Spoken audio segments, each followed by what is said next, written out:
need, not only just engineering. Thank you very much. Thank you very much, Dr. Safo, for those responses. So, in the absence of any further questions, we'll call it a day.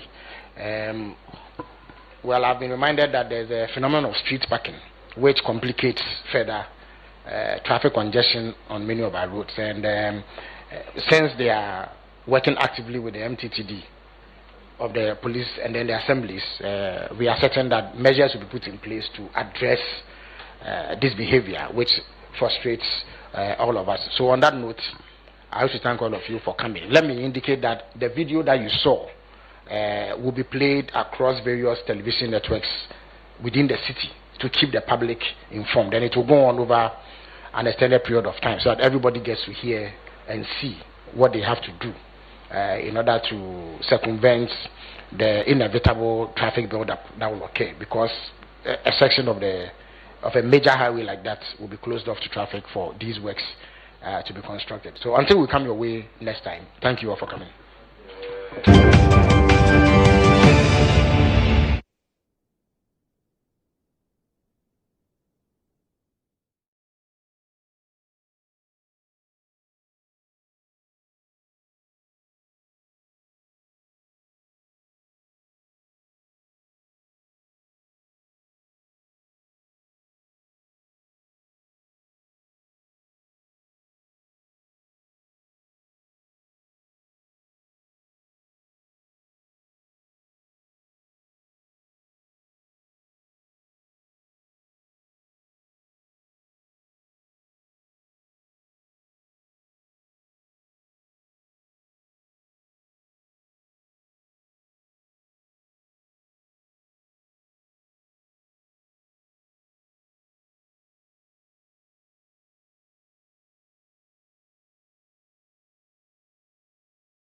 Welcome to Newsroom Live on GHOne Television. I am Tutuwaa Danso. A few moments ago, we were in the Ashanti region, Kumasi to be specific, where we brought you excerpts from the public awareness campaign on the ban on styrofoam starting next year, 2027. Also, we were at the Jubilee House briefly for the accountability series, where the project coordinator for the Garrett project, Dr. Kwejo Safo, addressed the press on project or progress made with regards to projects. But let's do some other stories now, where the former Ashanti Regional Chairman of the New Patriotic Party, Bernardine Chiboisiako, popularly known as Chairman Wuntumi, has withdrawn from the race for the party's national chairmanship position. In a statement dated 24th August 2026, Wuntumi said the decision followed several nights of prayer, sober reflections and consultations with his family, legal team, party elders, campaign team and trusted supporters. He said that although the decision was not what his heart desired, he believes his current circumstances should not become an additional burden or distraction to the NPP as the party works to rebuild ahead of the next general elections. Wuntumi also appealed to his supporters to remain loyal to the NPP, avoid attacking other aspirants in his name, and continue to support the party's flag bearer, Dr. Mahmoud Bawumia. His withdrawal leaves 4 aspirants in the race with the NPP national chairmanship position.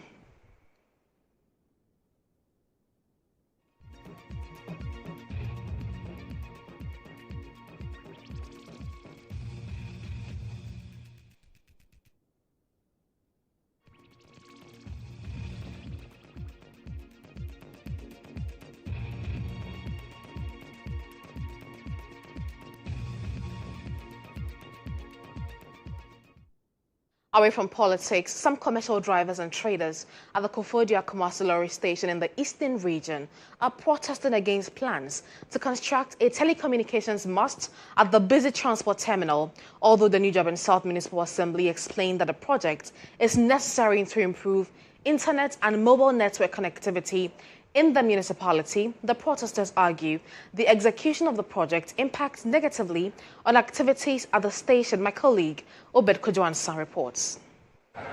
The proposed telecommunication mast at the Tutuwaa lorry station has sparked concerns among some drivers and traders who operate at the busy transport terminal. The protesters are worried about the implication of putting the structure within the station, which serves as a major transport and commercial center in Tutuwaa. Common sense be can't you say should be whole Ghana me who station yes side way there day esia yantiana o mani boama and you play monomati yes interest here so then a chance be any power station say from maybe more than be so better one only implication baba so engineers so no go mutu on minister assembly wana and no offense as MC you what be what advantage now also be side we share be nipa ati I will supply command you never come back. But on a castle, main road. I'm a one custom to say, what a packet car, main road. A castle for you. Are you any panther? Any panther? And the dangerous move forth now. The New GHOne South Municipal Chief Executive, Honorable Ransford Ogusu Ubuachi, says the location was not selected arbitrarily. According to him, engineers and experts from African Towers assessed several locations within parts of the municipality before settling on the Kumasi lorry station. We had a management meeting here, invited all those who matter, our stakeholders who are operating at the station, to discuss with them. And they agreed. Even they went on further to even show us where we can install this or erect this mast. So I'm even surprised at the way some of the women and some guys are behaving, but I will not. He says the assessment established that the station is the only location with strong signal connectivity required to provide the needed network coverage. The MC further explained that the project has secured the necessary approvals from the Ministry of Communications and has also received clearance and permits from Environmental Protection Agency. What they have been asked to do. We went through their particulars and realized that they have all the necessary documentation that allows them to come and then install the mask there. It is just that some people are thinking that this mask is going to be harmful to the community, which I would want to state clearly that there is no truth about that. It is not harmful.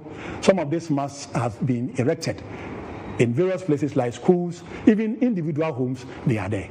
Reporting for GHOne TV and Star FM, Kujansa, Koforia.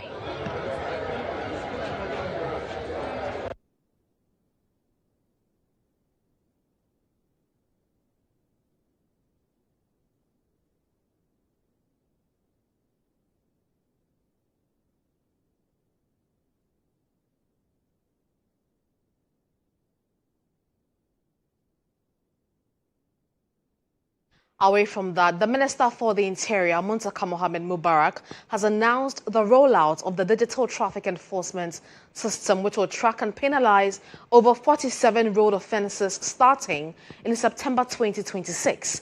Motorists in Ghana will no longer face routine roadside checks for several traffic offences as the government rolls out a digital enforcement system designed to detect more violations. The minister announced this policy at the Government Accountability Series press briefing in Accra on Monday, August 24. Under the new system, cameras and other digital devices will capture traffic violations while police officers review the evidence at a central control room before electronic notices are issued to offenders. The technology will include face cameras, mobile cameras, in-vehicle cameras, handheld devices and radar systems. The Interior Minister added that officers of the Motor Traffic and Transport Department would stop manual routine checks on offences covered by the system once it becomes fully operational.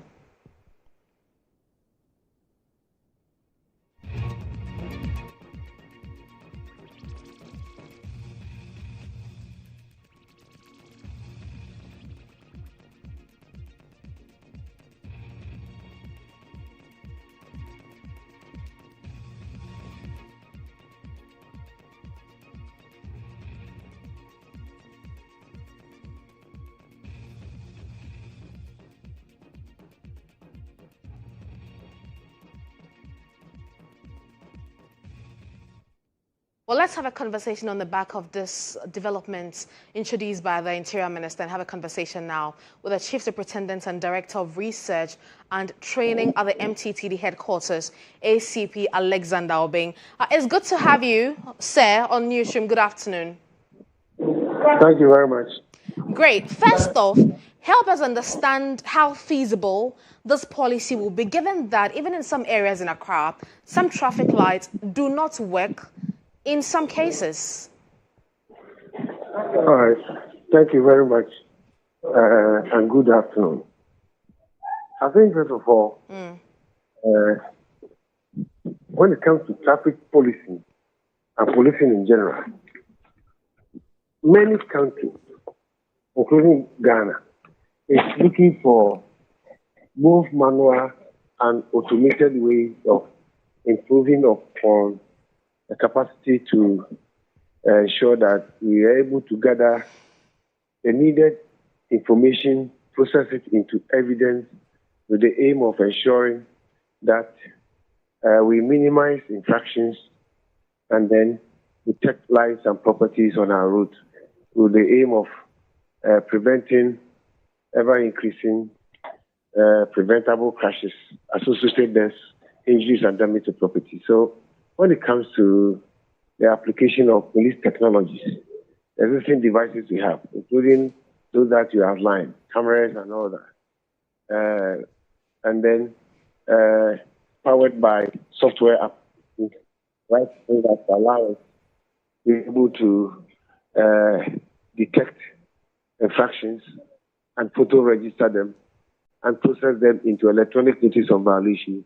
It is something that every country police departmental teams are working on seriously. So I'm not surprised that with the coming into force of the Road Traffic Regulations 2026, LI 2519, is requiring police service to automate our evidence gathering capacity, And that is what we are discussing. And it's work in progress. I'm struggling to hear you. Can you kindly speak up for me? Hello. I can hear you now. All right. So it is work in progress. We have all these years been using manual, bureaucratic, laborious way of enforcement, employing, detecting, gathering, arresting, impounding a guy, and restraining, taking statements, going to court on scheduled daytime and police, court sitting and all that for purposes of dealing with road infraction. Now, Ghanaians feel that with the installed ICT capacity of the state, fiber optics everywhere, a National Information Technology Agency established, we have all the digital services that are being delivered on our phones everywhere. Government thinks that on Ghana.gov, it can interface with government entities to, as it were, gradually move away from the in-person, bureaucratic, manual way of serving Ghanaians, even on the road, to a more digital system using our installed digital infrastructure called Traffic GH to serve them better. So for us, we didn't even wait for the law to mature. We have the capacity installed. We have our back office. So in short, this is feasible, right? It is, because that's what I'm outlining. We have our installed capacity, we have equipment, training is ongoing.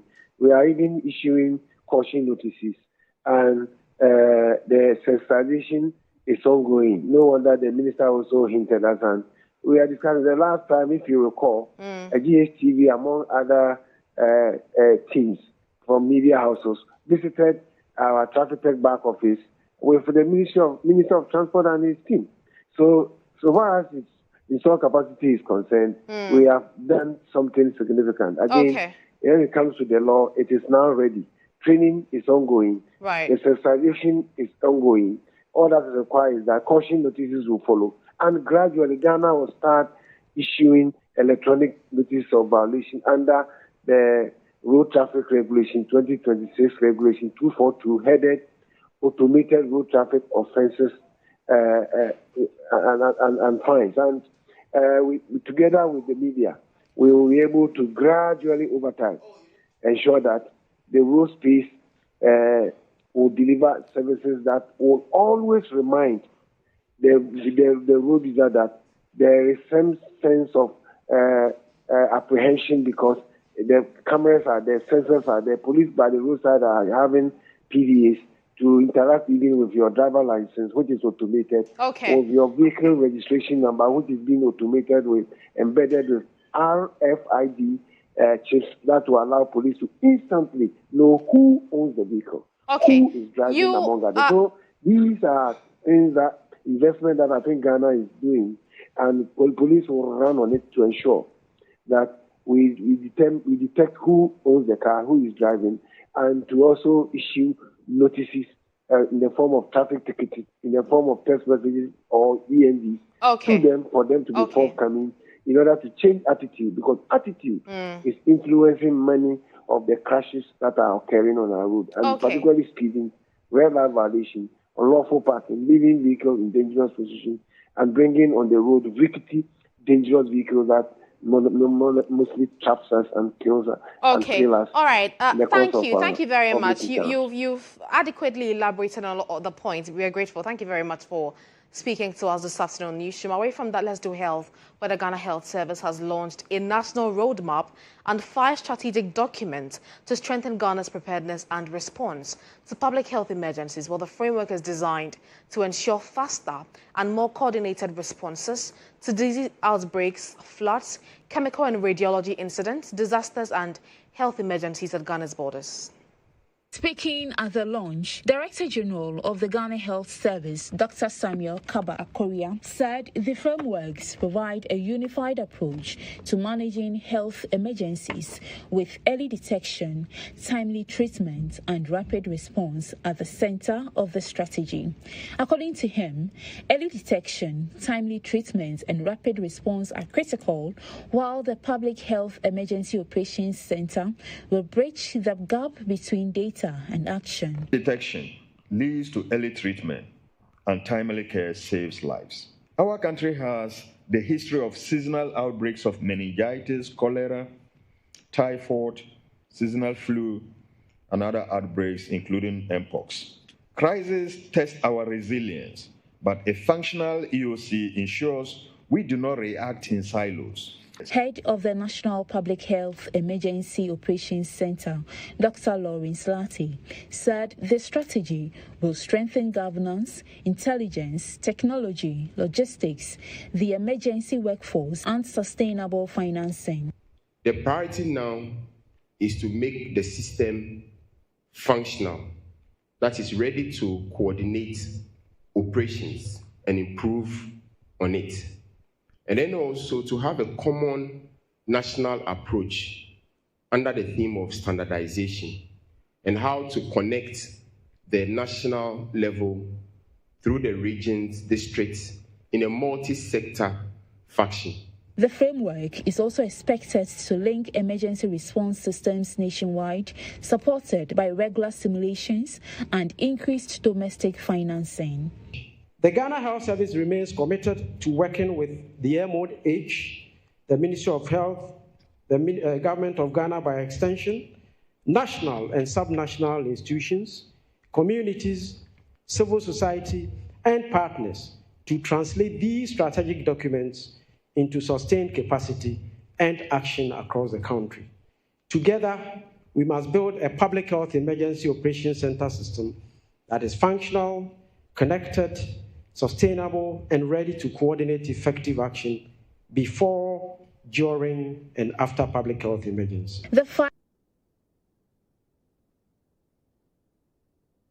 You're still watching Newsroom live on GHOne television. I am Tutuwaa Danso. Let's do business now. The Business Brief is brought to you by Ghana, passion for technology.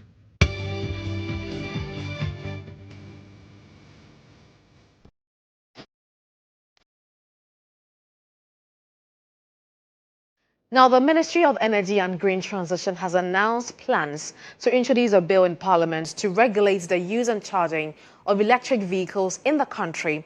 The ministry noted that the indiscriminate setting up of EV charging points across the country is negatively impacting some electricity transformers, hence the need for stricter measures to curtail the situation. The announcement was made by the Minister, Dr. John Abdullah during the ongoing Future of Energy Conference organized by the Africa Center for Energy Policy, ACEP, here in Accra. According to the Minister for Energy and Green Transition, Dr. John Abdullah, Ghana has one of the highest numbers of electric vehicles on the continent of Africa due to their high fuel efficiency, as users save approximately 40% on charging compared to using liquid fuel vehicles. He noted that the situation has led to many people setting up EV charging points without recourse to electricity infrastructure enhancement, leading to a negative impact on electricity transformers. To mitigate the impact, a new bill is to be introduced to usher in a regulatory framework. Ghana had the highest number of EV vehicles in the whole of Africa. Ghanaians are opting for EV vehicles, but that provides us with a challenge. How do you provide reliable energy, power industrialization in light of EV vehicles being deployed in the country to ensure that we come up with legislation? And as I speak, there's legislation before Parliament to regulate EV vehicle usage and how we charge them. And there's a Now, the Ghana Gold Board has directed all self-financing aggregators to refine gold door locally before export effective September 1, 2026. The directive means no unrefined gold door will be approved for export from that date. The Gold Board says all gold purchased by SFAs under the arrangements with approved off-takers must be refined at a refinery approved and designated by the board. The directive also requires SFAs to amend their existing off-take agreements by August 31 to reflect the mandatory local refining requirements. Gold Board says export applications will only be processed after the gold has been refined in Ghana, refining charges settled, and all assay and regulatory requirements met. The board has warned that exporting or attempting to export unrefined gold will breach SFA license conditions and could attract sanctions including suspension or revocation of licenses and refusal of export approvals.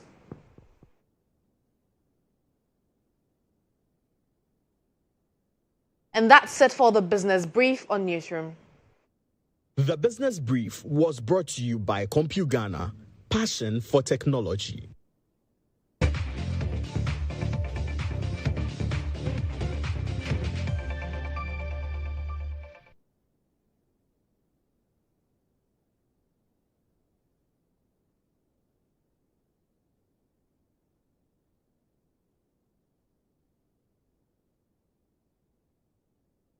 Well, let's do something in the world of sports. Well, the Ghana international Antoine Semenyo has been named in the 2025-2026 Professional Footballers Association PFA Team of the Season. Well, the recognition caps a remarkable campaign for the forward who has continued to raise his profile in English football. Semenyo's inclusion also sees him make history, becoming the first Ghanaian player ever to be named in the PFA Team of the Season. His form has been particularly impressive since completing his move from Bournemouth to Manchester City, where he quickly adapted to life under Pep Guardiola. The Ghanaian has maintained his attacking threat while adding greater consistency and efficiency to his game, earning the trust of Guardiola and becoming an important part of City's setup. His performances have now been recognized by his fellow professionals, with Semenyo earning a place among the best players in the Premier League for the 2025-2026 season.